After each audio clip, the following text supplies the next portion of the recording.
Dieu.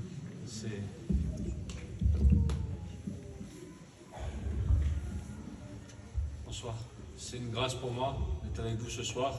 Vraiment, on est réjouis avec les frères d'être venus vous visiter. Je vous le dis, de voir les frères, de voir les personnes qu'on connaît, eh bien, ça réjouit nos cœurs. Vous savez, dans l'Évangile, ce n'est pas seulement des connaissances, ça devient de véritables frères. Et il n'y a que le Saint-Esprit qui peut créer ces liens-là. Je vais vous raconter comment j'ai rencontré le Seigneur. Moi, j'ai grandi dans une famille catholique, pas pratiquante, mais vraiment superstitieuse. Et si vous voulez, à cause de ça, moi aussi, j'étais plein de superstitions. C'est pas mon père et ma mère qui m'ont élevé, c'est mon grand-père et ma grand-mère. Et à cause de ça, chaque fois que je voyais sur mon père, que je voyais sur ma mère, il y avait un sentiment de mal-être en moi. Quand je voyais la tristesse sur ma mère, la colère sur mon père, quand voilà, il n'y avait pas cette relation qu'on aurait dû avoir, ça faisait quelque chose dans le cœur, mais j'y pouvais rien. Vous savez, quand on est blessé, on blesse les autres, même sans le vouloir. Et vers l'âge de 5-6 ans, j'avais déjà du mal à dormir. Et quand j'arrivais pas à dormir, j'allais vers ma grand-mère et je lui disais « Ma, j'arrive pas à dormir », je voyais des vilains rêves, je voyais des vilaines choses.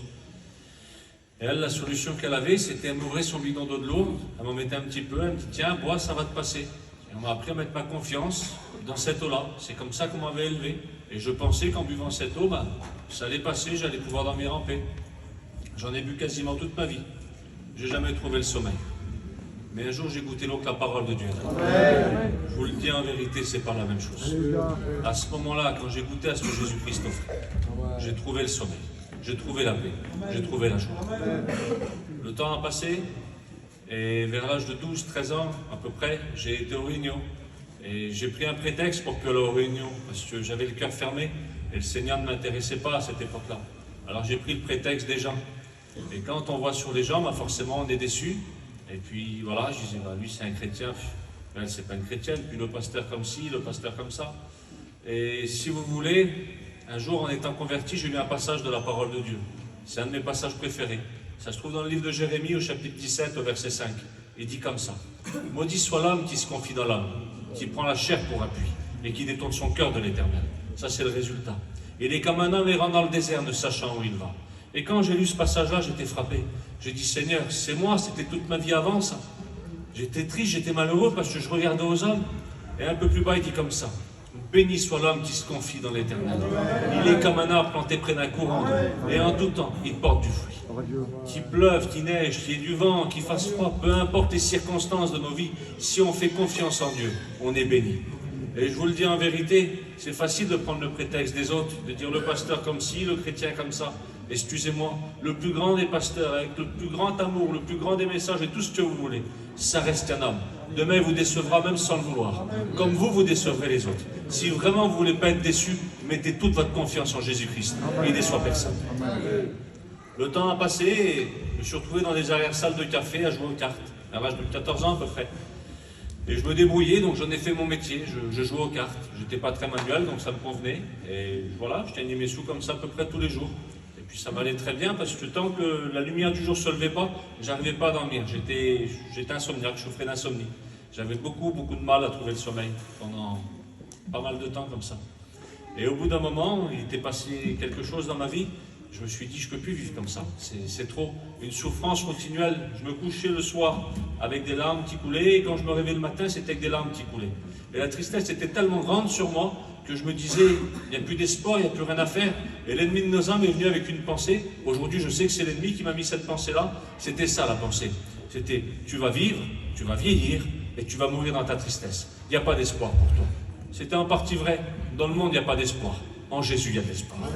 À l'époque, je ne le savais pas, je ne l'avais pas rencontré.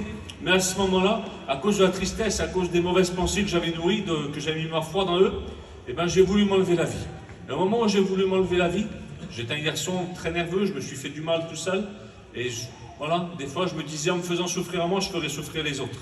C'est fou, mais c'était comme ça. Et au moment où j'ai voulu m'enlever la vie, je me suis dit, ces personnes-là souffriront, puisque je ne serai plus là. Ces personnes-là souffriront. Mais véritablement, c'est moi qui aurais tout perdu. Mais je bénis Dieu. Le Seigneur m'a gardé par une pensée qu'il a mis dans le cœur de chaque homme et de chaque femme. Vous savez qu'est-ce que c'est? La pensée d'éternité.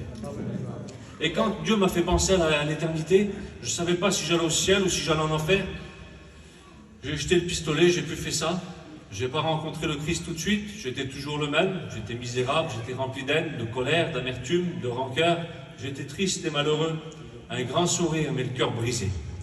Et les années ont passé comme ça, j'ai fondé un foyer. Par la suite, j'ai eu une petite fille, ensuite j'ai eu un petit garçon. Vous savez, on peut se dire, c'est ma fille, voilà, ça va remplir mon cœur. Après, c'est le garçon, ça va remplir mon cœur. Ça peut paraître bizarre, mais c'est une vérité.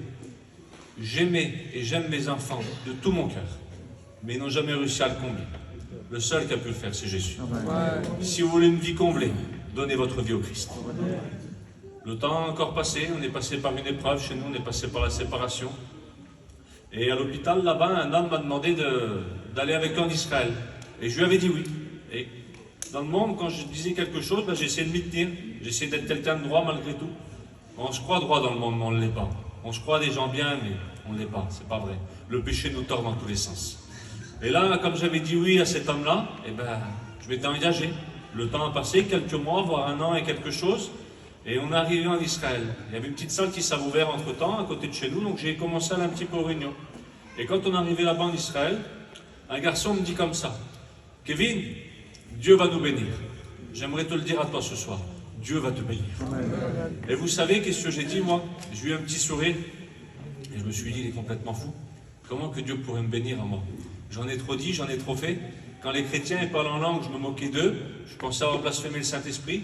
Des années auparavant, j'étais chez moi, triste et malheureux. J'ai crié à Dieu comme une bête pour y crier, et Dieu ne m'a pas exaucé. Alors j'avais attrapé de la haine sur Dieu, de la colère sur Dieu.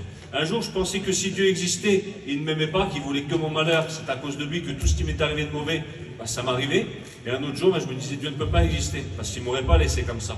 Je ne comprenais pas les plans de Dieu pour ma vie. Simplement, je gardais la porte fermée, alors j'étais triste et malheureux. Mais au moment où ce garçon-là me dit ça, je rentre en moi-même. À l'époque, j'avais demandé mes mal, afin de me satisfaire à moi-même. Dieu ne m'avait pas exaucé. Et là, à ce moment-là, je fais une chose toute simple. Je prie. Je dis, Seigneur, si vraiment tu m'aimes, délivre-moi. Vous savez ce que Jésus a fait? Il m'a totalement délivré. Je fumais 2 paquets de cigarettes par jour, j'ai été délivré instantanément. J'ai su la différence parce que par moi-même, j'avais déjà arrêté 1 semaine, 10 jours, 2 semaines. Et il y avait le goût de manque, la pensée, le désir, l'envie. Là, il n'y avait plus rien. C'était comme si j'avais jamais fumé. Et par la suite, Dieu m'a encore confondu. Il m'a fait voir sur des chrétiens quelque chose qu'ils avaient que moi, je n'avais pas. La paix de Dieu. Et quand j'ai vu la paix qu'ils avaient sur eux, j'ai dit, Seigneur, disons, je le veux. J'ai simplement demandé à ce que Jésus vienne dans ma vie, à ce que Jésus devienne ma vie. Et là, l'après-midi, j'ai eu un choix tout simple. Le prédicateur prêchait. Et là, quand la parole est annoncée, elle parle à mon cœur. J'avais le choix de garder mon cœur fermé, de rejeter le Seigneur, de le laisser où c'est qu'il était, et d'aller moi de mon côté, ou j'avais le choix de le laisser entrer, et puis de le laisser transformer ma vie. Alors premièrement, directement, je me suis dit, comment je vais faire? Qu'est-ce qu'ils vont dire chez moi? Quand ils ont su que j'allais me baptiser, mon grand-père a voulu changer les serrures chez moi.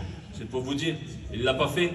Mais directement, je me suis dit, qu'est-ce qu'ils vont dire? Après, je me suis dit, je ne peux pas pardonner. Après, je me suis dit, même si moi je pardonne, c'est l'autre qui ne pardonnera pas à moi. Vous savez, quand on est sur le point de prendre la décision qui change notre vie, l'ennemi va venir par toutes sortes de pensées pour nous éloigner de la volonté de Dieu.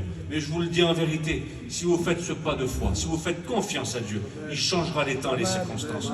J'ai mis ma confiance en Dieu, je ne suis pas déçu. Il a transformé ma vie, il a transformé mon cœur. Mon cœur qui était brisé, il l'a réparé. Il m'a donné la paix et la joie. Et aujourd'hui, j'ai plus peur du lendemain. Je sais où je vais. Je vais auprès de lui. Le Seigneur vous aime vraiment. Il veut vous bénir en cette soirée. Que Dieu vous bénisse. Amen.